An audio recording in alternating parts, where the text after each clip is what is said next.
नमस्कार दोस्तों, मैं आपके सामने लाया हूं अर्थशास्त्र की महत्वपूर्ण विषय वस्तु व्यापारिक बैंक।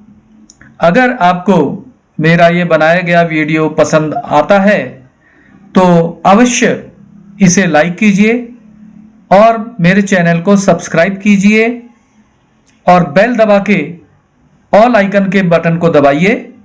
धन्यवाद। अब मैं शुरू करता हूं व्यापारिक बैंक के संदर्भ में विस्तृत चर्चा। बैंक वह कोई भी संस्था है, मतलब जो बैंक है कोई भी संस्था है जो जैसे ऐसे bank SBI, Punjab national bank, Nainital bank या bank of Baroda, cooperative bank, ग्रामीण बैंक, यहाँ पे क्या करते हैं, मुद्रा के लेन देन को ये सरल बनाती हैं। वाणिज्यिक बैंक जो होते हैं, ये कॉमर्शियल बैंक, उन बैंकों को कहते हैं जहां धन जमा करते हैं हम इन बैंकों में जाके, व्यवसाय के लिए ऋण देने जैसी सेवाएं प्रदान करते हैं। ये बैंक क्या करते हैं, किसी को व्यवसाय के लिए ऋण चाहिए तो ऋण दे देते हैं।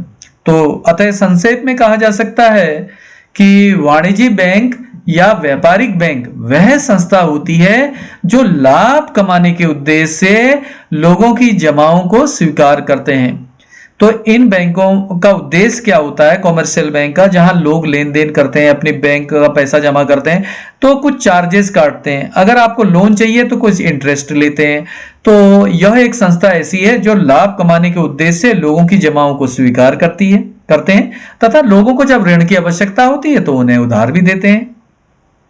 अब हम देखना चाहेंगे कि ये बैंक जो आजकल प्रचलित शब्द है, जहां लोगों के ट्रांजैक्शन होते हैं, ये बैंक शब्द की उत्पत्ति कहां से आया है? इस शब्द ये आया इटली शब्द बैंको से हुए मानी जाती है, जो फिर फ्रेंच भाषा के शब्द बैंके में बदला। अंततः अंग्रेजी शब्द बैंक बन गया। सबसे पहले सन 1157 ईस्वी में इटली के शहर वीनस में बैंक ऑफ वीनस की स्थापना हुई। यहां पे एक शब्द, ये थोड़ा सा स्पेलिंग गलत हुई है, सीपना आया है, तो ये स्थापना हुई है शब्द है। अब हम देखना चाहेंगे कि भारत में पहला बैंक कब बना। भारत बैंक में बैंक वैसे तो परिचर्चा काफी समय से पहले से भी रही है। कौटिल्य ने अर्थशास्त्र में भी कुछ मुद्रा, बैंक और ऋण आदि की बातें की थी। तो वैसे आधुनिक जमाने में देखें उसके हिसाब से आधुनिक नहीं तो एक बैंक की स्थापना हुई थी। पहला बैंक 1770 में स्थापित किया गया था और इस प्रकार बैंक ऑफ हिंदुस्तान की नींव के साथ भारत में बैंकिंग प्रणाली की शुरुआत हुई। तो शुरुआती बैंक है बैंक ऑफ हिंदुस्तान। आधुनिक बैंकों की बात करें, भारत के आधुनिक बैंकिंग की शुरुआत ब्रिटिश राज्य में हुई। 19वीं शताब्दी के आरंभ में ब्रिटिश ईस्ट इंडिया कंपनी ने 3 बैंकों की शुरुआत की। बैंक ऑफ बंगाल 1807 में, बैंक ऑफ बॉम्बे 1840 में और बैंक ऑफ मद्रास 1843 यानी कि 1843 में। लेकिन बाद में स्वतंत्रता के पश्चात तीनों बैंकों का विलय एक नए बैंक इंपीरियल बैंक में कर दिया था। मतलब इंपीरियल बैंक में बदल दिया गया था और स्वतंत्रता के बाद 1955 में भारतीय स्टेट बैंक में विलय कर दिया गया। इलाहाबाद बैंक भारत का पहला निजी बैंक था। इलाहाबाद को निजी बैंक कहते हैं। भारतीय रिजर्व बैंक सन 1935 में स्थापित किया गया था और बाद में Punjab national bank, bank of India, Canara bank, Indian bank स्थापित होते चले गए भारत में। अब हम देखते हैं व्यापारिक बैंक का जो स्ट्रक्चर है। अब इसको हम समझ लेते हैं थोड़ा बहुत, जो जैसा भी यहां दिया गया है। आरबीआई ऊपर की संस्था होती है। इसमें फिर बताया गया है कि अनुसूचित बैंक होते हैं और अनुसूचित बैंक होते हैं और विकास बैंक होते हैं। तो देखते हैं शेड्यूल्ड बैंक में कौन आते हैं, जो सूचित हैं, जिनकी सूची बनाई गई है, उसमें कॉमर्शियल वाणिज्यिक बैंक आते हैं और कोऑपरेटिव सहकारी बैंक आते हैं। फिर कॉमर्शियल बैंक के भी हिस्से कर दिए गई पब्लिक सेक्टर बैंक, जैसे जिसमें कि सरकार की कुछ ना कुछ हिस्सेदारी होती है, 50-51%। पहले तो ये ज्यादा होती थी, लेकिन अब निजी क्षेत्र में भी कुछ पार्टनरशिप दे दी गई है, तो सरकार की हिस्सेदारी रहती है, सरकार इनको सहयोग भी करती है और ये रिजर्व बैंक ऑफ इंडिया सबको नियंत्रित करता है, जितने भी यहाँ बैंक दिखाए गए हैं। और प्राइवेट सेक्टर बैंक ये निजी बैंक होता है, इसने एक अपना कुछ आय निर्धारित कर दी जाती है, नियम बना दिए जाते हैं आरबीआई में, कौन बैंक की स्थापना कर सकता है निजी क्षेत्र में। इसके लिए काफी ज्यादा स्वतंत्रता के समय तो काफी कम था धनराशि इसके लिए रखना, लेकिन आज तो काफी ज्यादा करोड़ों रुपए में इसका बैंक शुरुआत हो सकती है प्राइवेट सेक्टर में, और काफी कड़े नियम हैं। फिर आते हैं फॉरेन बैंक्स, विदेशी बैंक भी भारत में स्थापित हुए हैं। और इसके अलावा regional bank, regional rural bank भी स्थापित हैं। अब आते हैं हम कोऑपरेटिव बैंक में। कोऑपरेटिव सहकारी बैंक है, रूरल कोऑपरेटिव बैंक जो ग्रामीण क्षेत्रों में सहकारी बैंक है, और अर्बन कोऑपरेटिव बैंक यानी कि जो शहरी क्षेत्रों में अर्बन है। फिर रूरल वालों में भी फिर और सब विभाजन हो गया, डिस्ट्रिक्ट के, प्राइमरी एग्रीकल्चर डिस्ट्रिक्ट के हो गए, और स्टेट सेंट्रल कोऑपरेटिव बैंक हो गए, डिस्ट्रिक्ट सेंट्रल कोऑपरेटिव बैंक हो गए, और प्राइमरी एग्रीकल्चर हो गए बैंक। अब आते हैं कि देश में बड़े बड़े नाम आपने सुने, IFCI, IDBI, EXIM, SIDBI, NABARD, जो भारत की अर्थव्यवस्था मुद्रा को नियंत्रित करते हैं और आर्थिक विकास में पैसा, या कृषि क्षेत्र में, बैंकिंग क्षेत्र में, स्मॉल सेक्टर इंडस्ट्री, कृषि क्षेत्र, आयात निर्यात, और डेवलपमेंट ऑफ बैंक या इंडस्ट्री या IFCI। तो इतने जो बड़े बड़े बैंक जिन पर एक निर्धारित करोड़ों, अपने जैसी सरकार की पॉलिसी होती है, जैसा बैंक बजट होता है, उस हिसाब से इनमें कई मात्रा में पैसे डाल दिए जाते हैं और उस कार्य को संपादित भारत में किया जाता है।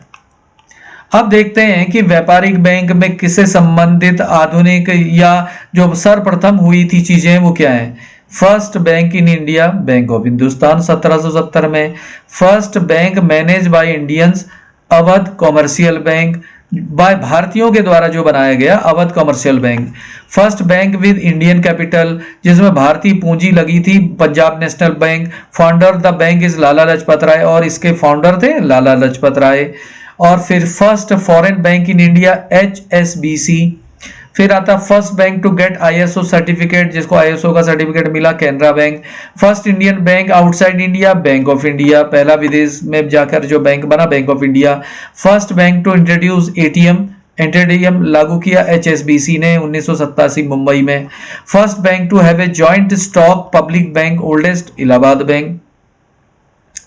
First universal bank, ICICI bank, industrial credit and investment corporation of India. First bank to introduce saving account, presidency bank 1833। First bank to introduce cheque system, Bengal bank. First bank to give internet banking facility, ICICI। अन्य question भी हैं जो जुड़े हुए हैं बैंकों से। First bank to sell mutual fund, state bank of India. First bank to issue credit cards, central bank of India. First digital bank, digi bank. First rural regional bank, ग्रामीण बैंक कहते हैं जिसको, Prathama bank, sponsored by Syndicate bank. First bank to get in principle banking licence, IDFC and Bandhan bank. First bank to introduce merchant banking in India banking, Grindlays. First bank to introduce blockchain technology, ICICI। First bank to introduce voice biometric, Citi bank. First bank to introduce robot in banking services, HDFC। और कुछ अन्य बिंदु भी हैं। सबसे बड़ा सरकार सार्वजनिक क्षेत्र का बैंक जो भारत में है वह है state bank of India. Private sector का सबसे बड़ा जो बैंक है वो है ICICI। लार्जेस्ट फॉरेन बैंक जो है वो है स्टैंडर्ड चार्टर्ड बैंक। सबसे ज्यादा ब्रांच वाला जो बैंक है वो स्टेट बैंक ऑफ इंडिया ही है। अब फिर से हम आते हैं कि व्यापारिक बैंक का अर्थ समझते हुए चलते हैं। जो हमारा भारतीय बैंकिंग नियमन अधिनियम है तो उसके अनुसार बैंकिंग से तात्पर्य ऋण देने अथवा विनियोजन के लिए जनता से धन जमा करना है, जो मांग करने पर लौटाया जा सकता है, तथा चेक, ड्राफ्ट अथवा अन्य प्रकार की आज्ञा द्वारा निकाला जा सकता है। हॉरेस वाइट की एक परिभाषा है, बैंक साख का एक निर्माता, और विनिमय को सुविधाजनक बनाने वाला यंत्र है। व्यापारिक बैंक की विशेषताएं देखते हैं। व्यापारिक बैंक मुद्रा में लेन देन करता है। बैंक जनता से ऋण देने के उद्देश्य से जमाएं करता है। बैंक का उद्देश्य लाभ अर्जन होता है। व्यापारिक बैंक साख का व्यवहार करते हैं और इनमें साख निर्माण करने की योग्यता होती है। व्यापारिक बैंक ऐसी वित्तीय संस्थाएं हैं जिसकी प्रकृति पूर्णतः व्यावसायिक होती है। व्यापारिक बैंक व्यावसायिक संस्था के रूप में मांग जमा पैदा करती हैं और ये जमाएं विनिमय के माध्यम के रूप में प्रयोग की जाती हैं। अब देखते हैं व्यापारिक बैंक के कार्य क्या हैं। इनके कार्य को हम अपनी सुविधा के अनुसार बांट दे रहे हैं भाई। कई तरीके से वर्गीकृत किया जा सकता है कार्यों को, तो हमने जो किया है वो इस तरह: मुख्य कार्य, गौण कार्य, सामाजिक कार्य। अब सबसे पहले लेते हैं मुख्य कार्य या प्राथमिक कार्य क्या है। व्यापारिक बैंक के जो है, वाणिज्य बैंकों के जमाएं स्वीकार करना। कई प्रकार की जमाएं भी होती हैं: चालू जमा, बचत जमा, सावधि जमा, आवर्ती जमा। इसके अलावा विदेशी जो एनआरआई वगैरह होते हैं उनकी भी जमाएं होती हैं। उनके लिए कुछ हटके कुछ प्रावधान किए जाते हैं। चालू जमा, बचत जमा, सावधि जमा, आवर्ती जमा। अब देखते हैं इनके अन्य काम क्या है। प्राथमिक कार्य और ऋण देने के रूप में, जैसे यहाँ जमाएं स्वीकार करना था तो ऐसी ऐसी जमाएं होती हैं। ऋण देने के काम में क्या करना पड़ता है? नगद साख रखनी पड़ती है। अधिविकर्ष, ओवरड्राफ्टिंग जो होता है उसका ध्यान रखना पड़ता है। ऋण एवं अग्रिम भी देना पड़ता है। विनिमय पत्रों की कटौती, जो विनिमय पत्र होते हैं, प्रतिभूति होती है हमारी, उसकी भी कटौती करनी पड़ती है।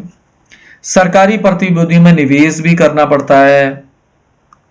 अगला काम क्या है? साख निर्माण का। यह काफी महत्वपूर्ण काम है। व्यापारिक बैंक के जो प्राथमिक कार्य है उसमें साख निर्माण का कार्य बड़ा महत्वपूर्ण है। अब हम देखते हैं गौण कार्य। गौण कार्य में इसके जो सेकंड में नंबर था, हमने प्राथमिक कार्य पढ़ लिए और जो मूल का जो महत्वपूर्ण कार्य थे। अब गौण कार्य एजेंट के रूप में कार्य करता है। इसके अंतर्गत हम ये देखते हैं कि भाई विभिन्न मदों एवं एकत्रीकरण भुगतान होता है। प्रतिभूतियों की खरीद में बिक्री करनी पड़ती है एजेंट के रूप में। बैंकों ने धन का प्रेषण करना है किसी को, वो करता है एजेंट के रूप में कार्य। ट्रस्टी एवं प्रबंधक भी बनता है एजेंट के रूप में। विदेशी मुद्रा का क्रय विक्रय करता है बैंक। विभिन्न जो भी हैं, संदर्भ पर रेफरेंस लेटर भी लिखे जाते हैं। किसी को धन्यवाद अदा किया जाता है, किसी को नोटिफिकेशन दिया जाता है आदि। सामान्य उपयोगिता के कार्य भी किए जाते हैं। भाई लॉकर की सुविधा दे दी जनता को। यात्री चेक एवं साख प्रमाण पत्र रिलीज किए जाते हैं। एटीएम एवं क्रेडिट कार्ड सुविधा दी जाती है। व्यापारिक सूचनाएं में आंकड़े एकत्रीकरण किए जाते हैं। वस्तुओं के वाहन में सहायता होती है। और इसके सामाजिक कार्य भी काफी महत्वपूर्ण है व्यापारिक बैंक के। देख लेते हैं सामाजिक कार्य अथवा बैंकों का आर्थिक विकास में योगदान। पूंजी उत्पादकता में वृद्धि होती है। विनियोग को प्रोत्साहन मिलता है बैंकों से। पूंजी निर्माण को प्रोत्साहन मिलता है, बिल्कुल। रोजगार में वृद्धि के अवसर बनते हैं। भुगतान करने में सुविधा होती है। मुद्रा प्रणाली में लोच, विदेशी व्यापार को प्रोत्साहन मिलता है। उद्यमी का विकास। अब जैसे जो भी बैंक देता है, तो अगर किसी को उत्पादन में लगाना है तो पूंजी उत्पादकता में, उद्योग धंधों में लगेगी तो उत्पादकता में वृद्धि जरूर होगी। बैंक ने पैसा दे दिया, व्यवस्था कर दी।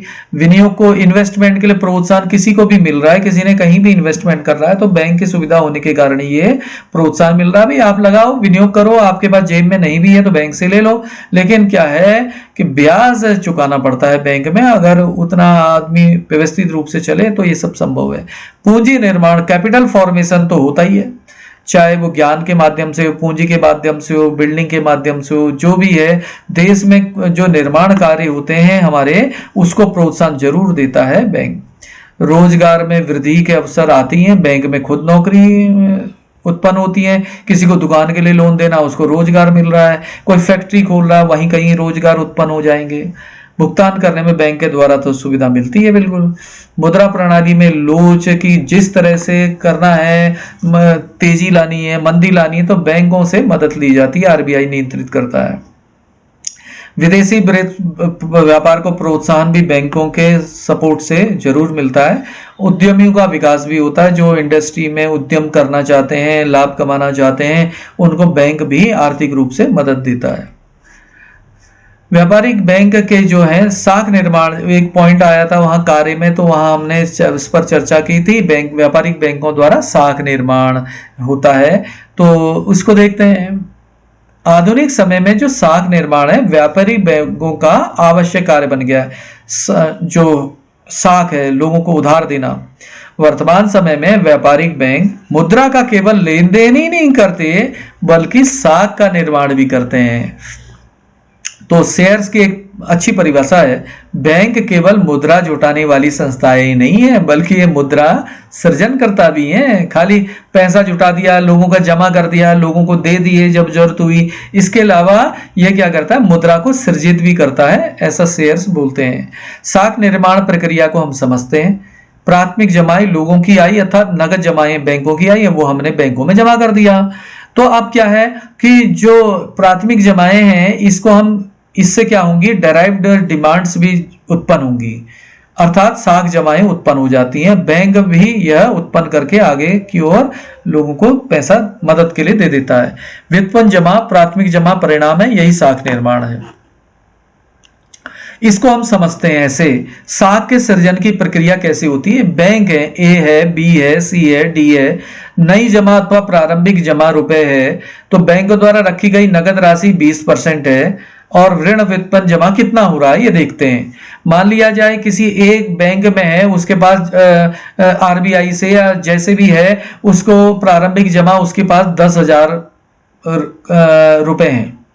अब उसने क्या किया, उसको जो SLR है, स्टेचुटरी लिक्विडिटी रेशियो 20% का है, यानी कि इसका उसने 2,000 तो अपने पास नगद रूप में रख लिया। अब क्या है, उसके पास 8,000 बचे हैं, तो वह क्या करेगा, उनको आवश्यक रूप से ऋण दे सकता है, लोगों को या दूसरे बैंकों को। मान लिया जाए इस बी ने कहा भाई मुझे जरूरत है, तो बी बैंक है या व्यक्ति है, पूंजीपति है या कोई भी महाजन हो सकता है, तो उसको 8,000 रुपए मिल गए। अब वो क्या करेगा, 8,000 में से, या बैंक है मान लिया जाए, बैंक समझ के हमको आसानी होगी, 8,000 दूसरे बैंक को मिले, छोटे बैंक को किसी, तो उसने भी 20% अपना 8,000 का यहां अपने पास नगद रखा, और बाकी को वो क्या कर सकता है, उधार दे सकता है लोगों को, और उससे उसकी कमाई क्या होगी, आज 8,000 में भी कमाई हो रही है कि भाई जितना भी इंटरेस्ट उसने रखा होगा वो मिलेगा उसको। 64,000 व्युत्पन्न हो गए यहाँ पे। अब क्या है, 6400 तीसरे सी बैंक को दे दिए। उसने क्या किया, 1280 रुपए जो इसका 20% होता है, वो 1280 अपने पास रखे रहे नगद में, और 5120 रुपए अब वह उधार दे सकता है किसी को भी। मान लिया डी को दिए, डी ने क्या किया, इसी तरह से 20% इसका जमा कर दिया, और जो कुछ पैसा जो बचा 20% के अलावा 80% वो उधार दे सकता है। ऐसे निरंतर आगे तक प्रोसेस चलती रहेगी। तो अंततः अब आप बोलोगे यहाँ पे 50,000 कुल कैसे आ गया, तो ये नहीं, ये प्रोसेस आगे चलनी है। ऐसे ही क्रमबद्ध EFGHI जो भी बैंक है या महाजन है, जिसको भी हम पैसे दे रहे हैं, वो 20% अपने पास रख रहा है और बाकी उधार दे रहा है, तो इनसे जनरेट हो रहा है। और ये कहाँ तक चलेगा, तो ये आगे तक प्रोसेस चलती रहेगी, जब बजट का पूरा इस्तेमाल ना हो जाए इसका आगे चलते हुए प्रोसेस में। तो इस हिसाब से जब चलते रहे प्रोसेस में, तो इन टोटल यहाँ 29-30,000 तक हुए हैं, इसके आगे और प्रोसेस चलेगी, तो टोटल जनरेट जो हो गई जमा वो 50,000 हो गई। और बैंकों ने अपने पास नगद कितना रखा, 10,000 रखा, और बाकी 40,000 बाजार में रहा। तो 40,000 जो बाजार में रहा, 10,000 जो बैंकों द्वारा अपने पास रखा गया पैसा, इनका जोड़ कितना होता, 25,000 नई जमा अथवा प्रारंभिक जमा से बन गई। 10,000 का 50,000 में कन्वर्जन हो गया।